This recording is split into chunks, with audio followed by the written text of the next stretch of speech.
जल्दी से परिचय कराते हैं खास मेहमानों का पैनल। इस वक्त हमारे साथ मौजूद है राजनीतिक मेहमान दिल्ली बीजेपी के प्रवक्ता हैं हरीश खुराना जी, वो हमारे साथ इस वक्त मौजूद हैं। आप देख रहे हैं आम आदमी पार्टी के विधायक हैं संजीव झा जी, वो इस चर्चा में शिरकत कर रहे हैं, और साथ ही दिल्ली कांग्रेस के प्रवक्ता हरिशंकर गुप्ता जी। बहुत स्वागत आप तीनों का। शुरुआत जरा संजीव झा जी से करते हैं और उनसे समझते हैं। संजीव झा जी, दिल्ली के उप मुख्यमंत्री मनीष सिसोदिया की, अच्छा संजीव झा जी हमारे साथ है नहीं मौजूद, चलिए हरीश खुराना जी का रुख करते हैं। हरीश खुराना जी, सवाल ये कि गिरफ्तारी पर ये सियासी बवंडर क्यों?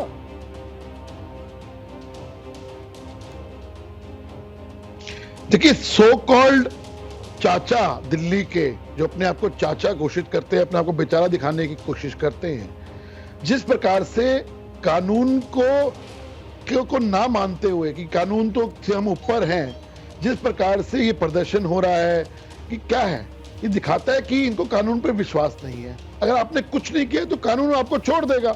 लेकिन फ्रीडम ऐप से सीखकर क्या आप पिसे हुए तेल का उत्पादन करते हैं? अगर ऐसा है तो आप अपने तेल को 1 करोड़ फ्रीडम ऐप के जो ग्राहक हैं उन्हें बिना किसी खर्चे के आप उसे बेच सकते हैं। आपने बहुत कुछ किया है, आपने दिल्ली को शराब नगरी बना दिया है, ये सबको पता है।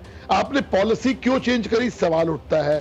आपने 2% से 12% कमीशन क्यों करी, ये सवाल उठता है। ठीक है सर, आपने जियो में मीटिंग सर, ये वो तमाम सवाल हैं जिसको लेकर ये मामला आगे बढ़ा, कार्रवाई हुई, गिरफ्तारी मनीष सिसोदिया की हुई। और जो बात आप कह रहे हैं ना कि साहब कानून अपना काम कर रहा है, ऐसे में संजीव झा जी, अगर कानून अपना काम कर रहा है तो फिर ये सियासी हंगामा क्यों खड़ा किया जा रहा है सर? संजीव जी, मुझे लगता है कि कानून नहीं, आज जितनी भी एजेंसी है वो भारतीय जनता पार्टी के प्रकोष्ठ हैं, और भारतीय जनता पार्टी के प्रकोष्ठ बनकर काम कर रहा है, इंडिपेंडेंट एजेंसी नहीं है, इसलिए सवाल खड़ा कर रहे हैं। एक बात बताइए आप कि लगातार पिछले 7-8 महीने से इनकी सारी एजेंसी लगी हुई थी।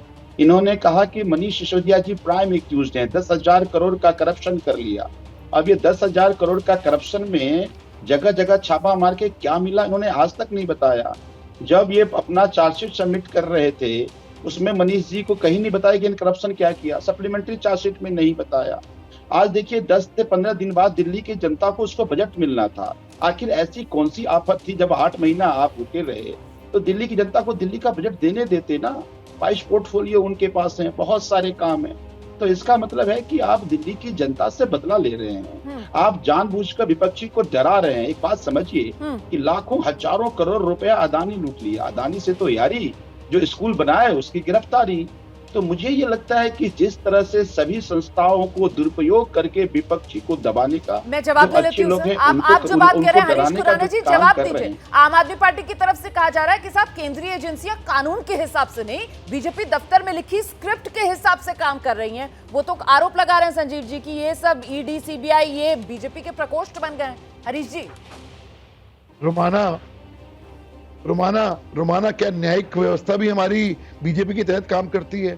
इनको नायर कौन है? विजय नायर उनके खासम खास थे। कुछ यही डायलॉग जब बोले जाते थे, याद करिए जब गिरफ्तार हुए थे तो क्या हुआ, उनको बेल क्यों नहीं मिल रही? ये तो कानून क्या बीजेपी के साथ है क्या? लेकिन मुझे लगता है कि इन सब बातों से के ना जाकर मूल मुद्दा ये है कि जिस प्रकार से शराब घोटाला हुआ उस पर बात का चर्चा होनी चाहिए। जिस प्रकार से आप कह रहे 22 पोर्टफोलियो हैं, तो आपको क्या लाइसेंस मिल गया क्या कि घोटाले करने का? आपको हम कानून ने आपको गिरफ्तार किया, आपने कानून ने आपसे सवाल पूछे, आपने उनको कॉपरेट नहीं किया, आपने कानून को आपको गिरफ्तार कर लिया। अब आप कहो जी हम तो 22 मंत्रालय हमारे पास थे इसलिए गिरफ्तार क्यों कर लिया, उन्होंने बजट पेश करना था ये क्यों कर लिया? कानून अपना काम कर रहा है और शराब नगरी आपने मैं जल्दी से चलती हूँ। मेरे साथ आज वो कांग्रेस के नेता हरिशंकर गुप्ता जी भी मौजूद हैं। हरिशंकर गुप्ता जी, मैं आपसे ये समझना चाहती हूँ कि साहब मूल मुद्दा जो है भ्रष्टाचार का है क्या? उससे ध्यान भटकाने के लिए ये सियासी संग्राम है, या फिर जब इसी तरीके के भ्रष्टाचार के मामलों में कांग्रेस के नेताओं पर एक्शन होता था तो कांग्रेस की तरफ से वही बात कही जाती थी जो आज आम आदमी पार्टी कह रही है कि साहब ये केंद्रीय एजेंसियों का दुरुपयोग किया जा रहा है? आज कांग्रेस कहां खड़ी है सर? रोमाना जी, बिल्कुल साफ बात यह है कि शराब घोटाला और कांग्रेस के नेताओं के खिलाफ में जो आरोप लगे थे उसमें जमीन आसमान का फर्क है। आज आप पार्टी के लोग ये कह रहे हैं कि आरोप है, इसमें कोई सच्चाई नहीं है कि उन्होंने शराब घोटाला किया है, मनीष सिसोदिया ने कोई रिश्वत खाई है, पैसे का गबन किया है, लिकर स्कैम हुआ है। 400 पेज की चार्जशीट लेके घूमते थे केजरीवाल। ये शैतान और शरारती आदमी है। शीला दीक्षित के खिलाफ में गुप्त ने 400 पेज की छानबीन 8 साल में एक प्रूव नहीं कर पाए। स्कूटरों के पीछे लिखवाते थे कि शीला दीक्षित बेईमान है। आज किस लिए घबरा रहे हैं? घोटाला तो हुआ ही है। और ये जो शराब नीति जो बनाई है, ये शराब नीति शराब माफिया ने बनाकर इनको दी जी। और शराब नीति में जो काला धन इनको मिला है उससे इसकी नींव भरी गई है। ठीक है सर, मैं सवाल जवाब ये है लेती कि हूँ। दिल्ली की जो मैं जवाब लेती हूँ। संजीव दिल्ली झा की जी, आपने दुर्दशा सुना हुई है। कांग्रेस की तरफ से कहा जा रहा है कि साहब आपकी तो राजनीति की शैली ही ये रही है, और वो दौर याद दिला रहे हैं जब आप लोग सत्ता से बाहर थे, किस तरीके से आप आरोप लगाया करते थे तब के नेताओं पर, जिनमें से कई के मामले में बाद में आम आदमी पार्टी की तरफ से यू टर्न भी लिया गया, माफी भी मांगी गई। लेकिन तब ये बात कही जाती थी कि साहब अगर आरोप लगे तो फौरन इस्तीफा दे देना चाहिए। तो अब सर आरोप लगे हैं तो फिर तो मामले को जांच के लिए आगे बढ़ दे देना चाहिए, इस्तीफा दे देना चाहिए, इंतजार करना चाहिए, कानून अपना काम करेगा। ये हो हल्ला क्यों?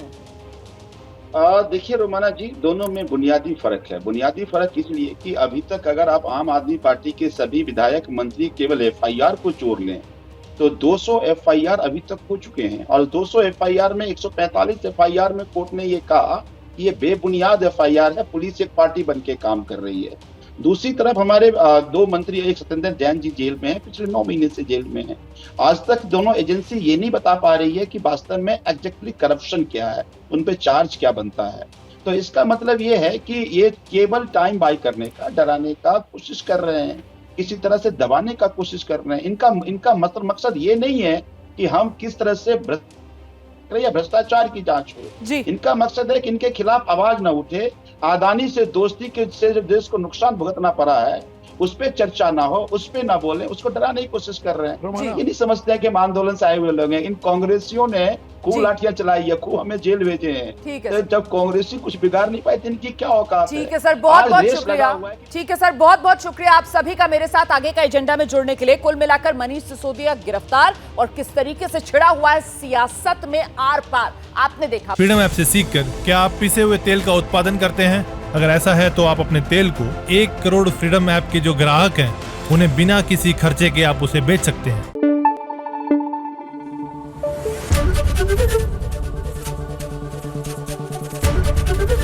एबीपी न्यूज आपको रखे आगे।